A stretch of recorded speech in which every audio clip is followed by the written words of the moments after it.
आज हम जब भी विद्यालयों में जाते हैं तो बच्चे good morning ma'am, good morning sir कह के हमारा अभिवादन करते हैं। पर क्या आपने कभी सोचा है कि अगर सावित्रीबाई फुले जी न होती तो हम बस गुड मॉर्निंग सर ही सुनते रह जाते। शायद हम गुड मॉर्निंग मैम कभी सुन ही नहीं पाते। हाँ, हम बात करने वाले हैं महान समाज सुधारिका और भारत के पहले बालिका विद्यालय की संस्थापक, उसी विद्यालय की पहली प्रिंसिपल और उसी विद्यालय की पहली शिक्षिका के बारे में। भारत की पहली शिक्षिका सावित्रीबाई फुले के बारे में। सावित्रीबाई फुले जी का जन्म 3 जनवरी 1831 को पुणे के एक दलित परिवार में हुआ था।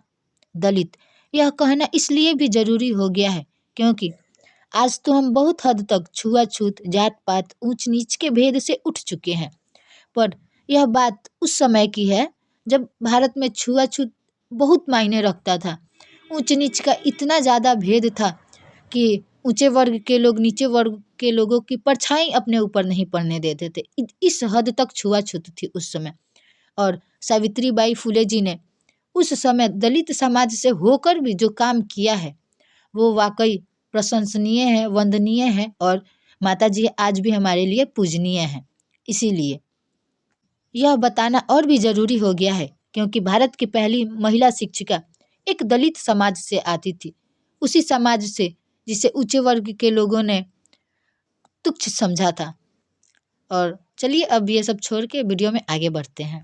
सावित्रीबाई फुले जी के पिताजी का नाम खंडोजी नवैसे तथा माताजी का नाम लक्ष्मीबाई था। सावित्रीबाई फुले जी बचपन से ही पढ़ना लिखना चाहती थी, वो कुछ करना चाहती थी। एक वाकया ये भी है कि एक बार बचपन में वो अंग्रेजी की कोई किताब थी जिसे वे पढ़ने की कोशिश कर रही थी। उनके पिताजी ने ये वाकया देख लिया और उस किताब के पन्ने फाड़ दिए और उन्हें समझाया बुझाया कि हमारे लिए ये चीज़ असंभव है, हम पढ़ लिख नहीं सकते हैं, इस बात को तुम समझो।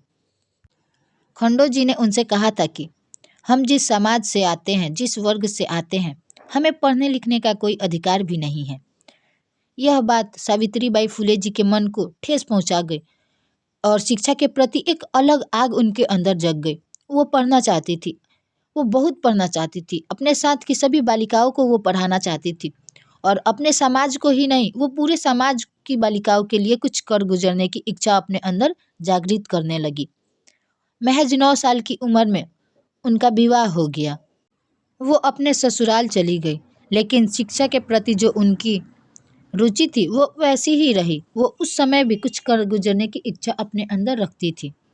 जिनसे उनकी शादी हुई और जिन्हें बाद में महात्मा की उपाधि दी गई, ज्योतिराव फुले जी, जिन्हें बाद में ज्योतिबा फुले के नाम से भी जाना गया। बाद में जब ज्योतिबा को यह पता चला कि उनकी पत्नी पढ़ना लिखना चाहती हैं, तो उन्होंने भी उनका पूर्ण समर्थन किया और उन्हें पढ़ाने लिखाने की इच्छा व्यक्त की। लेकिन दिक्कत ये थी कि वे घर में तो उन्हें पढ़ा नहीं सकते थे क्योंकि माहौल ही वैसा नहीं था। और इसके लिए उन्होंने एक उपाय निकाला। जहाँ सावित्रीबाई फुले जी काम करने खेत पे जाती थी तो वे जाकर उन्हें वहीं पढ़ाया करते थे। पर ये बात भी कब तक छुपी रहती। आखिरकार घर वालों को ये पता चल ही गया कि ये अपनी पत्नी को पढ़ाते हैं। तो घर वालों ने क्या किया कि इन दोनों को घर से ही निकाल दिया। हालांकि ये बेघर हो गए थे, पर इन्होंने समाज सेवा का काम नहीं छोड़ा था। इनको ज्योतिबा के एक मित्र थे उस्मान शेख, उन्होंने ही इन दोनों लोगों को अपने घर में पनाह दी थी। उस्मान शेख की एक बहन थी फातिमा शेख, जो कि सावित्रीबाई फुले जी की एक अच्छी मित्र बन गई। दोनों जब मित्र बन गई तो बातों ही बातों में पता चला कि फातिमा शेख भी पढ़ना चाहती थी, वे भी आगे बढ़ना चाहती थी। तो दोनों लोगों ने, सावित्रीबाई फुले जी और फातिमा शेख जी ने साथ में मिलकर पढ़ाई की और अपनी पढ़ाई पूरी की। जब सावित्रीबाई जी 17 साल की हुई तो उन्होंने सोचा कि क्यों न अब बालिकाओं के लिए एक अलग स्कूल खोला जाए। 17 साल, आप सोच रहे हैं कि महज इस उम्र में वो कितना बड़ा कदम उठाना चाहती थी। उस दौर में, उस जमाने में जबकि महिलाओं को तो कोई हक ही नहीं दिया जाता था और खासकर दलित महिलाओं के साथ तो भेदभाव की अपने चरम सीमा पर था। फिर भी उन्होंने हार नहीं मानी और उन्होंने स्कूल खोला। हालांकि उन लोगों के पास उतने संसाधन नहीं थे, पैसे नहीं थे कि स्कूल खोला जाए, पर फातिमा शेख के घर पे ही स्कूल खोला गया। तो इस तरह 1848 में फातिमा शेख के घर पर ही पहला स्कूल खुला और 1851 आते आते 3 स्कूल खोले जा चुके थे और लगभग 150 बालिकाएं इनके स्कूल में शिक्षा ग्रहण कर रही थीं। इस तरह एक अलग रास्ते पर चल चुकी थी सावित्रीबाई फुले जी। अपने पति और अपने दोस्त की मदद से स्कूल खुल चुका था। वे शिक्षिका थी, लेकिन कहा जाता है कि जब वे पढ़ाने जाती थी स्कूल में, तो समाज के बाकी लोग, जिन्हें ये पसंद नहीं था कि दलित समाज की महिलाएं पढ़ें या महिलाएं पढ़ें, बालिकाएं पढ़ें, वे लोग उन पर सड़े हुए टमाटर, घर के अपशिष्ट पदार्थ, गंदी चीज़ें, गोबर, उपले, मतलब आप सोच नहीं सकते हैं जितनी गंदगी होती थी उनके ऊपर फेंकी जाती थी। वे फिर भी स्कूल जाते थे। स्कूल जाते जाते उनके कपड़े बहुत गंदे हो जाते थे। आप सोच सकते हैं कि जिस महिला पर ये सब फेंके जाएं तो कपड़े तो गंदे होंगे ही। इस बात से परेशान रहने लगी वो थोड़ी सी और अपने पति ज्योतिराव फुले जी से उन्होंने कहा, तो उन्होंने उन्हें सलाह दी कि तुम 2 साड़ी ले जाया करो। एक साड़ी मैली कुचैली घर से पहन के निकलो स्कूल जाते हुए रास्ते में, अगर वे कुछ फेंकते भी हैं तो वो साड़ी गंदी होगी और स्कूल में जाके तुम वो साड़ी बदल लेना।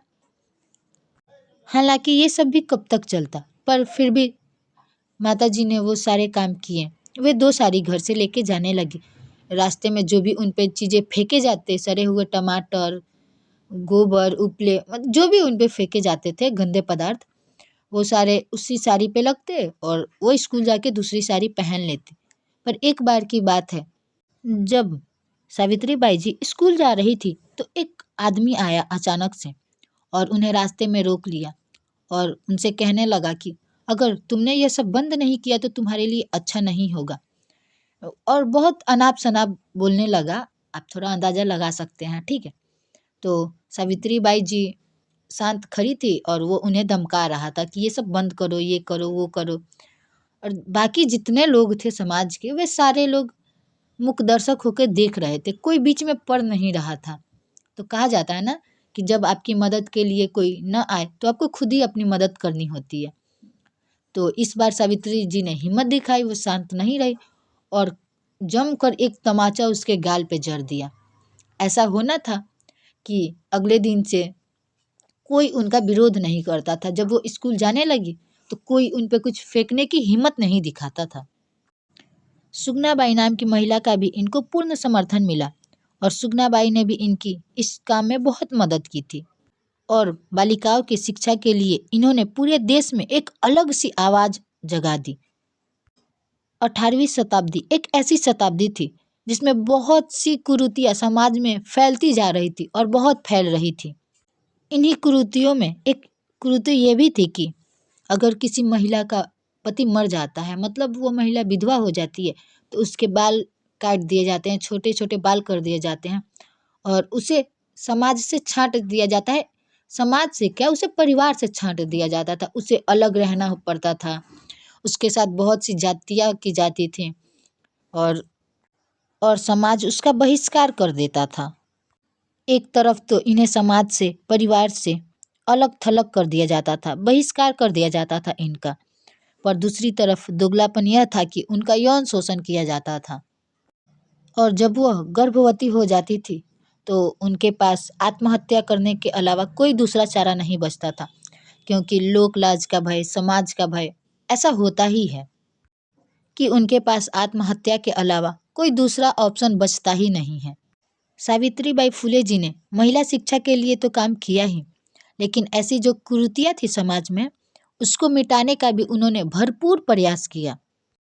चाहे वो छुआछूत, बाल विवाह, बालिका शिक्षा और विधवा विवाह निषेध हो, इन सारी कुरीतियों को मिटाने के लिए सावित्रीबाई फुले जी ने बहुत काम किया और बहुत अथक प्रयासों के बाद वे बहुत हद तक इस काम में सफल भी हो पाई थी। जिस समाज ने कभी उन पे गंदे पदार्थ फेंके थे, कभी उनका विरोध किया था, वे उसी समाज को बचाने के लिए जी जान से मेहनत करने लगी। एक बार की बात है, एक विधवा महिला जो कि समाज की कुरीतियों का शिकार हो गई थी और गर्भवती हो गई थी।